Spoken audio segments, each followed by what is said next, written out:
Bună ziua, dragii mei! Decembrie 2020 va fi o perioadă deosebit de unică. Sunt prezise o serie de evenimente astronomice și unele dintre ele au un statut unic. Soarele dă tonul general al evenimentelor, arată unde sunt direcționate voința și motivația noastră. Soarele se mișcă cu semnul vesel al Săgetătorului până la 21 decembrie, când intră în semnul maestos, dar rece, al Capricornului. Între 1 și 7 decembrie, datorită influenței lui Neptun, unele zile pot fi haotice. Nu va fi ușor să separi ficțiunea de realitate. Este o perioadă bună pentru oamenii creativi și dificilă pentru gânditorii raționali. După 22 decembrie, când soarele se va afla în Capricorn, atmosfera emoțională generală va deveni mai restrânsă și mai austeră. Atenția noastră se va concentra pe rezumatul rezultatelor anului. Oricât de strălucite ar fi, va fi dificil să ne abținem de la autocritică. Soarele împreună cu Mercur va afecta a doua jumătate a lunii decembrie și începutul lunii ianuarie 2021.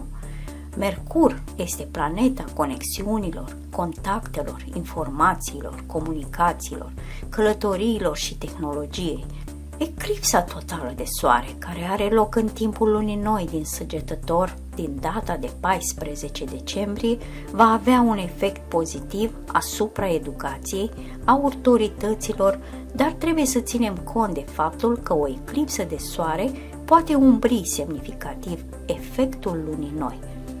În mod tradițional, oamenii în această zi vor simți o anxietate crescută.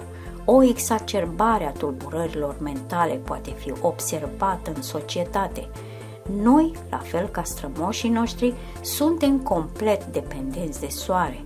O eclipsă totală a sursei principale de lumină naturală va fi percepută foarte greu de mulți.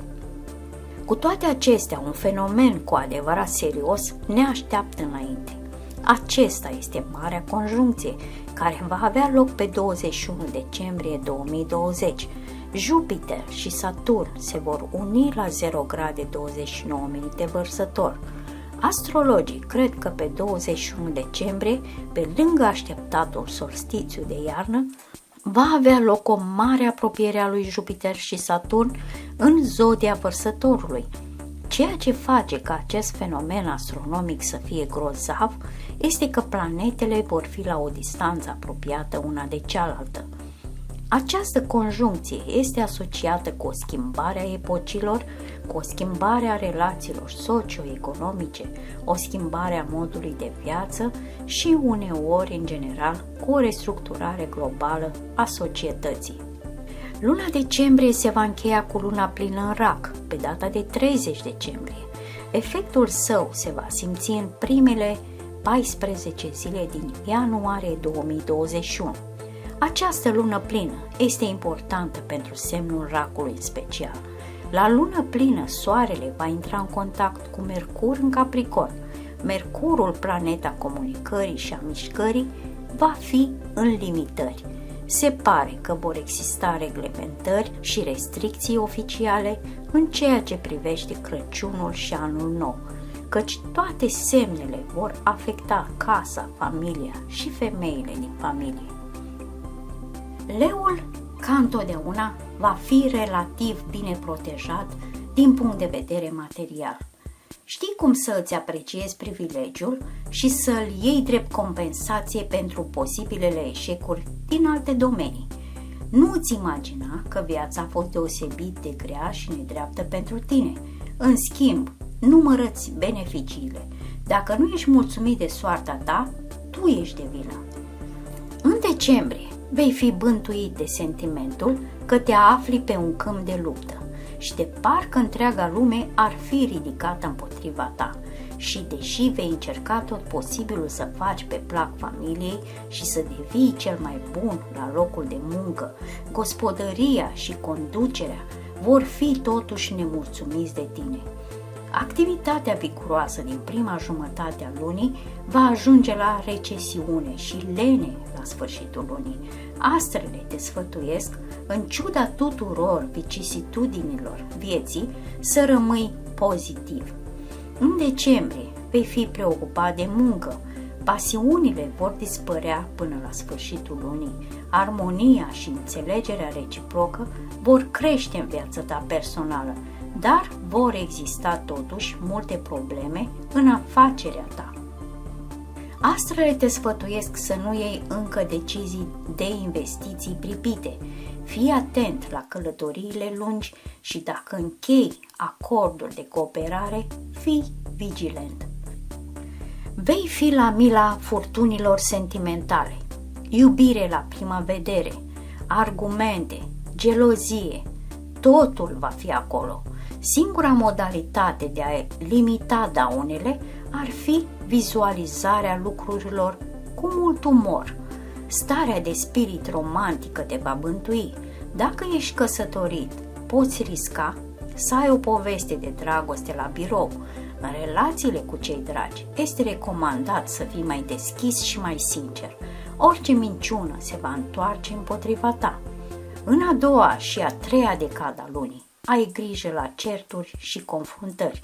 În cele din urmă nu mai reacționa atât de violent la critici și nu înceta să ai grijă de tine, devenind și mai frumos, mai bogat și mai de succes, în ciuda tuturor persoanelor invidioase.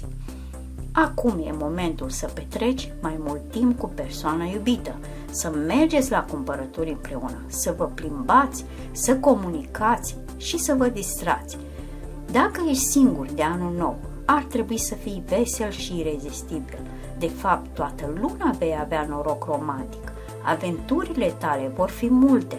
La jumătatea lunii decembrie s-ar putea să te lași purtat într-o relație romantică. Cu toate acestea, astrele te sfătuiesc să nu îți pierzi capul și să fii foarte atent în relațiile intime. Poate că la început vei decide că noul partener este cel ales, dar foarte curând vei fi dezamăgit de alegerea ta prematură.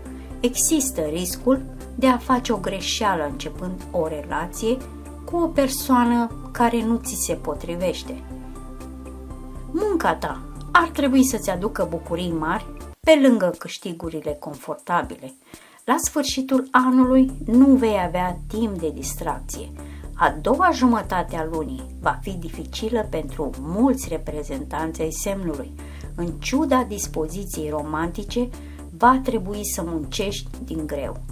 Mai mult, majoritatea timpului o vei petrece pe conversații și aprobări și nu pe activități specifice. Vei fi convingător în negocierile și tranzacțiile tale, uneori chiar arătând un flair remarcabil. Cheltuielile vor fi rapid compensate de venituri, dintre care unele sunt destul de neașteptate. Dar la sfârșitul lunii, problemele financiare cresc. Vizitele organizațiilor de inspecție sunt posibile, ceea ce va dezvălui unele încălcări de reguli din partea ta și ți se va aplica o amendă mare. Datorită dificultăților apărute, cel mai probabil va trebui să-ți contactezi prietenii sau agențiile de aplicare a legii. În ultimele zile ale anului, ferește-te de înșelăciune și de pierderi financiare. Ai grijă înainte de a investi bani sau de a te muta la un alt loc de muncă, așa că studiază cu atenție situația. Cât privește sănătatea, vei beneficia de un excelent echilibru nervos și în plus îți vei gestiona eficient capitalul energetic. Rezultatul este că dinamismul tău îi va invidia pe mulți. Creativitatea te va ajuta să încerci să te exprimi prin muzică, pictură, poezie. Poate că, în acest fel, vei găsi un hobby care va deveni o afacere de succes în viitor. Dacă sufletul nu gravitează spre artă, mergi spre sport, de preferință activ și chiar mai bine sport de echipă. Astrele te sfătuiesc să acorzi atenție organelor respiratorii la sfârșitul anului. Redu tensiunea pe membre, bea vitamine, Acestea vor ajuta la creșterea imunității și te vor proteja de infecții.